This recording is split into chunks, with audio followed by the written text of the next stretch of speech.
There is so much advice out there on how to change your habits and how to be more disciplined, but what often gets left out of the conversation is the role that stress plays in your ability to change your habits and how you think, and in your ability to even have more self-control. If you are struggling to make changes and to show up differently, it might be because of the state of your nervous system. But once you understand this connection, you'll better understand why you do what you do, and it will help provide you with real tools to do things differently. So in today's video, we will be talking about how stress and an overstimulated nervous system impact your ability to change, as well as practical things that you can do to help manage your stress and decompress your nervous system. So let's get into it. Hello and welcome to the next video of the Becoming 2.0 You series. This is a series dedicated to helping you change your habits and show up in the ways that you want to, through providing you with the skills and the tools and the mindset shifts that will help you do so.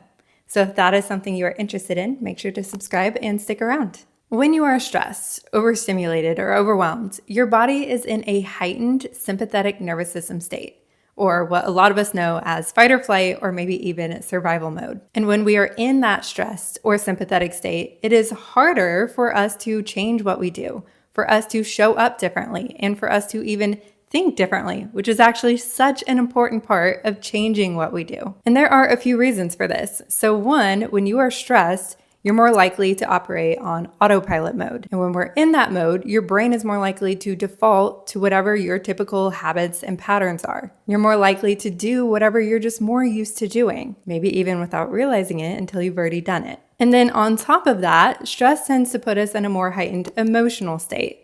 And when that's the case, we're way less likely to think with the more logical, rational part of our brain. It becomes more challenging to make more thoughtful decisions and to have more self-control. It makes it harder for us to be able to talk ourselves into doing things. And instead, we start to make way more decisions based on our emotions. So then we choose things based on what feels more comfortable, what feels more familiar, what feels safe or easy. And typically, those more emotionally based decisions tend to contradict the things that we are aiming to get ourselves to do. And being in this sympathetic or fight or flight state might sound like a bad thing, but really it's something that is very useful and very beneficial for us.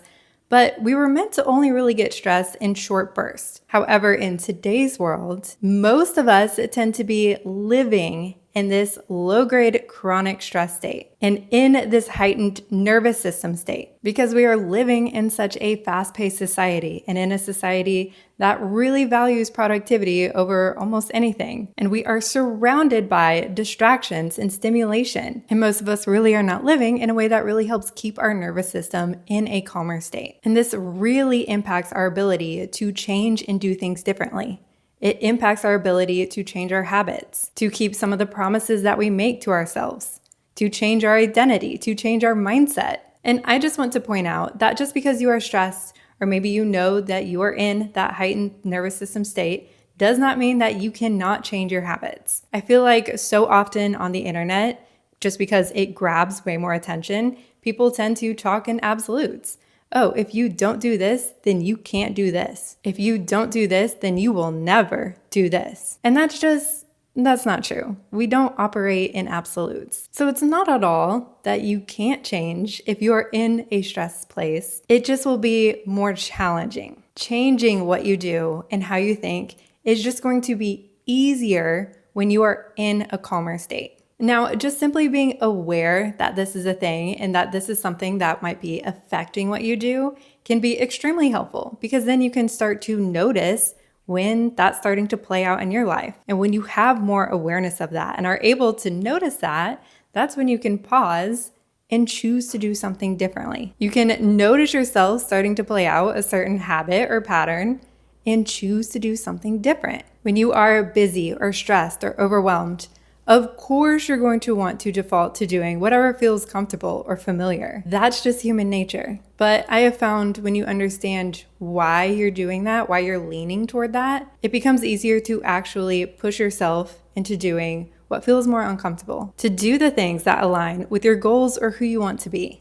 So let's talk about practical things you can do to help manage your stress and decompress your nervous system. In general, I highly recommend doing something at least once a day that really helps pull your nervous system down to help it decompress and get into that calmer state. Just like brushing your teeth, we don't brush our teeth once we have plaque on our teeth, once we have a mouthful of cavities.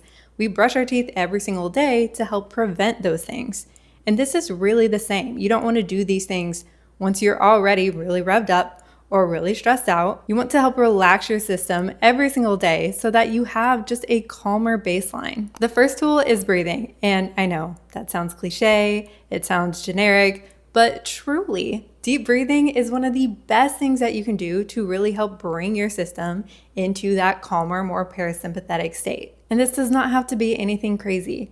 It can be simply spending at least 2 minutes at some point in your day, every single day, actually breathing deeply. And more so than just breathing deeply, it's really most beneficial if you really elongate your inhale and especially your exhale, really slowing down your breath as you breathe deeper. There are so many different kinds of breathing techniques out there, and you can do any of them. There are guided breathwork meditations all over the internet. And of course you can do those, but you can also just keep it really simple. Set a timer for 5 minutes and just work on slowing your breath and letting your system decompress. You can think about releasing some tension from your body as you do it. It's free, it's simple, and it really does not have to take that much time. And if you really want more bang for your buck, try to find a way to remind yourself throughout the day to breathe deeper. You really might be surprised if you paid more attention just how often throughout the day you are barely breathing. And so instead of just one point in your day where you take a few minutes to really breathe deeper, if you're doing that here and there throughout the day, that is just going to help keep you at a calmer baseline, which also just feels really good. Number 2 is doing something daily or a couple times a week that you know helps bring you into that calmer place. And you might have to experiment to try to find what that actually is. What actually helps you feel calm? What are the things that naturally help you breathe deeper or help evoke that sense of peace? Maybe it's going out and hanging out at a park. Maybe it's walking around in nature. Maybe it's watching TV. Maybe it's reading a book. Whatever it is, try to find a way to bring that into your daily or weekly routines. Number 3 is doing things just for fun. Fun is so nourishing and it helps signal safety to your nervous system. Fun really is such an important part of overall well-being that often just completely gets left out of the equation. But again, you want to find ways to build fun into your days and into your weekly routines. What are things that you can do just for fun? Find some creative hobbies. Go play sports with your friends. Learn how to play an instrument, or maybe go back to playing an instrument. Learn how to paint. Dance around. Put on a show that you know will make you laugh, or call someone that you know will make you laugh. Find the things that you can get really absorbed in and distracted by to help pull you out of your thinking brain, pull you out of any kind of rumination or thinking about whatever is going on in your life, and really bring you into the present moment. Number 4 is to shift the way that you are going through life. For so many of us, it has become a habitual way of being to be in go, go, go rush mode and to feel this sense of urgency throughout our day and maybe even through most of the things that we do. But this is wrecking your nervous system. This is keeping you in that stressed, sympathetic state throughout your entire day, even through things that really should not put you in that place. And I get it because I used to be that person. And I think it's really helpful and important to know that this really is, it can become habitual. It can become your habitual way of moving through life, but it is also negatively impacting your overall health and well-being and your ability to change. So you can just notice when you start to shift into that mode, when you get in that mode of feeling like you need to rush around, when you're in that state of urgency, and you can just pause and go, okay, it maybe feels like I need to rush. Maybe it feels like I need to go through my day this way, but that's not actually true. And then it's choosing to shift your energy and how you're showing up. It is choosing slowness, which can feel really weird and uncomfortable at first. And really, choosing slowness does not necessarily mean that you have to actually go a lot slower, to move slower. Sometimes just the mindset shift alone, that letting go of that stress and urgency and there's that tension and your mind is just going so fast, you can still move fast while you slow down your thoughts and you slow down your breathing. and you bring yourself into a greater state of calm and relaxation. That state of urgency and rush is not helping you get more things done. And it definitely is not helping you think clearer or do things more effectively. It is actually doing the opposite. And we can really add a whole other layer to this by really practicing being far more present with whatever we're doing. It is so easy to just be up in our heads and think all day long. But the more we're in our heads, the more prone we are to worrying and to ruminating and to overthinking and really just stressing ourselves out, possibly without even being aware that that's what's going on in our heads. So you can practice being more present with the things that you're doing. Shift your attention and focus to the present moment when you find yourself going off into your brain and thinking about whatever. Pay attention to whatever you see in front of you. Pay attention to the sensations you feel on your body. Lock your attention onto whoever it is that you're interacting with.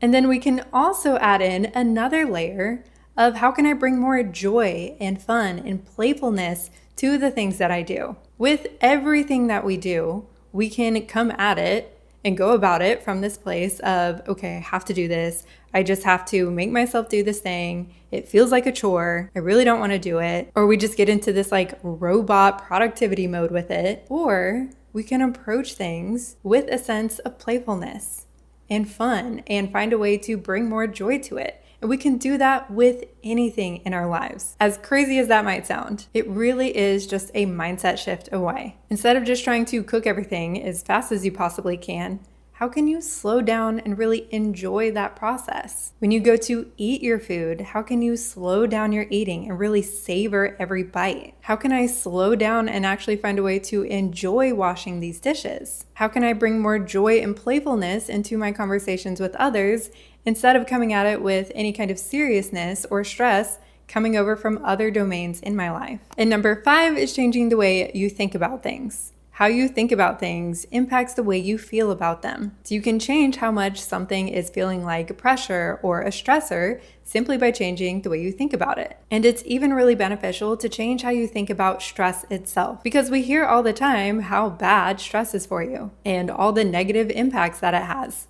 And yes, being chronically stressed does come with some negative consequences. However, the last thing we want is to stress ourselves out more, because when we realize that we're stressed, we get more stressed because we know how bad it is for us. That's not doing us any good. Our body's stress response is a beneficial and protective mechanism. So instead of getting stressed out when you realize that you are stressed, you can just pause and go, okay, I know my body is just trying to protect me. I can just observe that, notice that I'm stressed, and what can I do to help support myself right now? And with anything that feels like a stressor, you can reframe that situation to change how stressful that thing feels to you. It might not make the stress go away completely, but it can definitely lessen that stress response. You can ask yourself, how can I think about this through a different lens? How might this be working for me? How might this be benefiting me? How can I see this challenge as a fun thing or as an opportunity for growth? Is there a way I can think about this to where it doesn't bother me quite as much? How can I think about this in a more neutral way instead of as a very stressful way? How can I act like a more unbothered version of myself? And number 6 is using other people as examples and really mirroring some of their behaviors. It can be so helpful to have people in your life who really can serve as examples of the kinds of traits that you want to embody, or who go through life a certain way, or who have achieved the things that you want to achieve. So you can think about people in your life who just seem to be calmer people, who are more go with the flow, who are more unbothered, who are able to be more present. And you can use that as an example of how you can be. Oh, I can embody that too. I can be like that too. Or you can even use it as an example of what would they do in this situation? How would they go about this? How would they let this make them feel? You can use other people as examples of how you can start showing up differently. For example, let's say you're out with a friend and you are very much so in go, go, go mode and you are rushing through whatever you guys are doing. But your friend is pretty unbothered. They're just chilling. They are going with the flow. They are in the present moment, clearly not in any kind of rush at all. You can see if you can match their vibe. You can mirror how they're being a little bit. You can use that as a way to help slow yourself down. And number 7 is reminding yourself that you can handle it. Remind yourself that with whatever is going on, you can handle it. Because when we feel like we can't handle it, all that is going to do is really amplify that sense of stress that is going to keep us in a heightened nervous system state. So you can remind yourself and use your self-talk to go, okay, hey, I can handle this. Even if I don't know how this is going to play out, I can handle it. Even if I don't know what the right next step is, I can handle it. Even if it feels like there's a lot of uncertainty, I can handle it. Even if that feels a little foreign to you, it is choosing to believe that you can handle it, that you can be there for yourself and support yourself. And that is just going to signal so much safety to your system and really help you come back down into a calmer state.